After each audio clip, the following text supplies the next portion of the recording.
Hello students. आज हम जिस पोएम के बारे में बात करने जा रहे हैं उसका नाम है द टेलीविज़न, जिसे लिखा है रोald डाल ने। इस पोएम के थ्रू पोएट ने छोटे बच्चों में हो रही एक सीरियस प्रॉब्लम के बारे में बात कर रहे हैं और वो प्रॉब्लम है टीवी देखना। इस पोएम के हेल्प से पोएट ने हमें बताया है कि टीवी देखने से क्या क्या नुकसान बच्चों को झेलना पड़ता है। इस पोएम की हेल्प से पोएट ने हमें बताया है कि टीवी देखने के क्या क्या डिसएडवांटेज हैं। पोएट बताते हैं कि टीवी देखने से बच्चे हिप्नोटाइज हो जाते हैं, जिससे उनके माइंड की इमेजिनेटिव और क्रिएटिव पावर खत्म हो जाती है। टीवी से हो रही प्रॉब्लम्स को बताने के बाद पोएट इसका सॉल्यूशन भी बताते हैं कि कैसे टीवी के इस लत से यानी कि कैसे टीवी के इस आदत से छुटकारा पाया जा सकता है। और पोएट सभी पेरेंट्स को रिमाइंड कराते हैं कि जब टीवी इन्वेंट ही नहीं हुआ था तब बच्चे बुक पढ़ते थे, इसलिए सभी पेरेंट्स को टेलीविज़न को हटा करके अपने घर में एक बुक शेल्फ इंस्टॉल करनी चाहिए और उसमें बहुत सारी किताबें होनी चाहिए और साथ साथ बच्चों को इनकरेज करना चाहिए कि वो बुक पढ़ें। सो पोएट ने कैसे अपनी चीज़ों को एक्सप्लेन करा है वो अब हम इस पोएम की हेल्प से समझेंगे। So now let's begin the explanation. The most important thing we have learned so far as children are concerned is never let them near your television set, or better still, just don't install the idiotic things at all.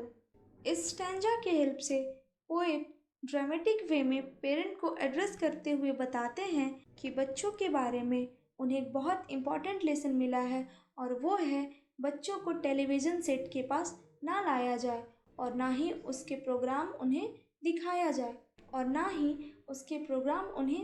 जाए और बेहतर तो ये होगा कि इस idiotic things that means वो TV को इडियोटिक थिंग्स बोलते हैं यहाँ पे, उसे घरों में इंस्टॉल ही नहीं किया जाए। In almost every house we have watched them gaping at the screen. They loll and slop and lounge about and stare until their eyes pop out. Last week, in someone's place, we saw a dozen eyeballs on the floor. Next stanza में poet बताते हैं कि जब वो किसी के घर गए तो वहाँ उन्होंने देखा कि वहाँ पर मौजूद बच्चे टीवी स्क्रीन पर आ रहे प्रोग्राम को घूर घूर कर देख रहे थे। ये टीवी को काफ़ी लेज़ली मोशन में बैठकर देख रहे थे और ये टीवी को इस तरीके से घूर रहे थे जैसे मानो इनकी आंखें अभी तुरंत बाहर आ जाएंगी। They sit and stare until they are hypnotized by it. Poet बताते हैं कि बच्चे टेलीविज़न स्क्रीन को बहुत ध्यान से देखते हैं और वो एक ही जगह पर बैठकर टेलीविज़न स्क्रीन को इस प्रकार से घूरते हैं जैसे कि वो उससे हिप्नोटाइज हो चुके हों। Until they are absolutely drunk with all that shocking ghastly junk. Here drunk refers addiction, यानी कि टीवी देखने से बच्चे इतने एडिक्टेड हो जाते हैं जिससे क्या होता है कि बच्चे की जो भी मेंटल पावर होती है या उनकी जो भी क्रिएटिव पावर होती है वो सारी छिन जाती है, क्योंकि टीवी का उनके ऊपर बहुत बुरा इम्प्रेशन आता है और वो जो टीवी में देखते हैं उन्हीं सारी चीज़ों को सच मानने लगते हैं और उन्हें ही फॉलो करते हैं। Oh yes, we know. It keeps them still. They don't climb out the windowsill. They never fight or kick or punch. They leave you free to cook the lunch and wash the dishes in the sink. But did you ever stop to think? Poet बताते हैं कि हाँ, अगर वो TV देखते हैं तो वो उसमें बिजी हो जाते हैं जिससे कि वो एक जगह शांत बैठे रहते हैं। वो खिड़की से बाहर नहीं कूदते और ना ही वे आपस में लड़ाई करते हैं। बच्चे अपने पेरेंट्स को cooking, dish washing and home chores के लिए फ्री कर देते हैं। बट क्या आपने कभी उनके बारे में सोचा है? To wonder just exactly what this does to your beloved thought. It rots the sense in the head. It kills imagination dead. It clogs and clutters up the mind. It makes a child so dull and blind. It can no longer understand a fantasy, a fairyland. So यहाँ poet बताते हैं कि TV देखने से बच्चे काफ़ी डम हो जाते हैं और उनकी जो भी इंटेलिजेंस होती है वो रॉट हो जाती है। टीवी जो है वो बच्चों की थिंकिंग एबिलिटी को ख़त्म कर देता है और उनके अंदर जो इमेजिनेटिव पावर है उसको भी किल करता है। और टेलीविज़न में दिखाई जाने वाली चीज़ें उसकी फ्रेश थिंकिंग को ब्लॉक कर देती है, जिससे कि बच्चे काफ़ी डल हो जाते हैं और उसके बाद बच्चे कुछ भी इमेजिन नहीं कर पाते और ना ही वो बाहर की दुनिया को एंजॉय कर पाते हैं। His brain becomes as soft as cheese, his powers of thinking rust and freeze. He cannot think, he only sees. TV से होने वाले डिसएडवांटेजेस को पोएट ने कैपिटल लेटर में दिखाया है ताकि रीडर्स उसकी तरफ ज़्यादा ध्यान दें और ये समझे कि और टीवी देखने के क्या क्या डिसएडवांटेजेस हैं और रीडर्स इसे समझें और बच्चों को टीवी से दूर रखें। टीवी देखने से बच्चों का दिमाग जो है वो एक चीज़ की तरह सॉफ्ट हो जाता है। उनकी जो थिंकिंग की पावर होती है उसमें जंग लग जाती है और वो एकदम ठंडी पड़ जाती है। वो अब कुछ भी सोच नहीं सकते, वो बस चीज़ों को देख सकते हैं। All right you will cry, all right you will say, but if we take the set away, what shall we do to entertain our darling children? Please explain. और यहाँ पोएट की बात सुनने के बाद पेरेंट एग्री हो जाते हैं उनकी बातों पर, लेकिन वो पूछते हैं कि तब वो क्या करेंगे अपने बच्चों को एंटरटेन करने के लिए। प्लीज़ आप हमें बताइए। We'll answer this by asking you what use the darling ones to do, how used they keep themselves contented before this monster was invented. Here, monster refers television. Have you forgotten? Don't you know? We will say it very loud and slow. यहाँ question का answer देने के बदले poet खुद एक question करते हैं कि बच्चे तब क्या करते थे जब ये मॉन्स्टर इन्वेंट नहीं हुआ था। क्या आप भूल गए? क्या आप नहीं जानते कि जब टीवी इन्वेंट नहीं हुआ था तो बच्चे क्या करते थे? They used to read. They'd read and read and read and read and then proceed to read some more Great Scott Gadzooks. One half their lives was reading books. Here, Great Scott and Gadzooks, these are the exclamation of surprise at the wonderful capacity of reading and loving books that children used to have. So यहाँ poet बताते हैं पहले बच्चे किताब पढ़ा करते थे, उन्हें किताब पढ़ना काफ़ी पसंद था। उनका आधा जीवन बुक रीडिंग में ही निकल जाता था। The nursery shelves held books galore, books cluttered up the nursery floor, and in the bedroom by the bed more books were waiting to be read. यहाँ पोइट बताते हैं कि जो नर्सरी रूम का शेल्फ होता था वो बुक्स से भरा होता था और कुछ बुक्स वहाँ फ्लोर पे भी होते थे और कुछ बेड पर और कुछ बुक्स तो वैसे भी होते थे जो अभी पढ़े हुए भी नहीं होते थे, जिनको पढ़ना अभी बाकी होता था।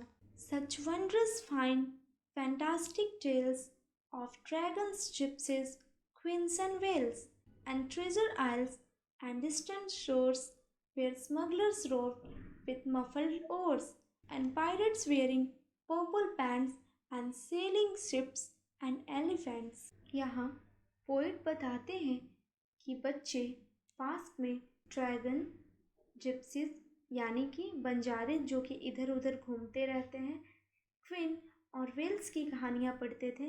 वो स्मगलर यानी कि लुटेरों की कहानियाँ भी पढ़ते थे जो कि बिना आवाज़ वाले कवर्ड ओर से खजाने वाले आइलैंड की ओर नाव से जाते थे। बच्चे पर्पल पैंट पहने पायरेट्स यानी कि समुद्री लुटेरों और हाथियों की कहानियाँ भी पढ़ते थे। And cannibals crouching round the pot, stirring away at something hot. It smells so good, what can it be? Good gracious, it's Penelope. Cannibal वो लोग होते हैं जो कि ह्यूमन फ्लैश खाते हैं। तो यहाँ पोइट बताते हैं कि बच्चे कैनिबल की कहानियाँ पढ़ते थे जो कि ह्यूमन फ्लैश खाते थे और बच्चे उन कहानियों में ये पढ़ते थे कि किस प्रकार कैनिबल एक बड़े से पॉट के अराउंड बैठ जाते थे और बर्तन में पक रही गर्मा गर्म डिश को स्टर करते थे। Cannibal used to eat a very sweet and smelling dish. यहाँ डिश का कंपैरिजन पेनिलोपी से किया गया है। पेनिलोपी जो थी वो ग्रीक हीरो ओडिसियस की वाइफ थी, जो कि काफ़ी खूबसूरत थी। The younger ones had Beatrix Potter with Mr. Todd the Dirty Rotter and Squirrel Nutkin, Pigling Bland and Mrs. Tiggy Winkleland। Poet कहते हैं कि बच्चे फेमस इंग्लिश राइटर बेट्रिक्स पॉटर को बहुत पसंद करते थे, क्योंकि उनके स्टोरीज में काफ़ी इंटरेस्टिंग कैरेक्टर्स होते थे, जैसे Mr Todd who was a bad guy, squirrel Nutkin, Pigling Bland and Mrs Tiggy Winkle. Even the name of the character inspires one to think just how the camel got his hump and how the monkey lost his rump. And Mr. Toad, and bless my soul, there's Mr. Rat and Mr. Mole. Oh, books, what books they used to know, those children living long ago. यहाँ poet ने इस line को एक dash के साथ ख़त्म किया है, यानी कि जो बुक्स का वर्ल्ड है वो कभी ख़त्म नहीं होने वाला है। पोइट यहाँ बताते हैं कि बच्चे ये भी पढ़ते थे कि कैमल के बैक पर हम कैसे आया और कैसे मंकी ने अपने बॉडी के एक इम्पॉर्टेंट पार्ट यानी कि रंप को कैसे खो दिया। इसके अलावा जो अलग अलग कैरेक्टर्स हैं वो है Mr Toad, Mr Rat, Mr Mole. क्या गजब की बुक्स होती थी वो, जो बच्चे काफ़ी टाइम पहले पढ़ते थे।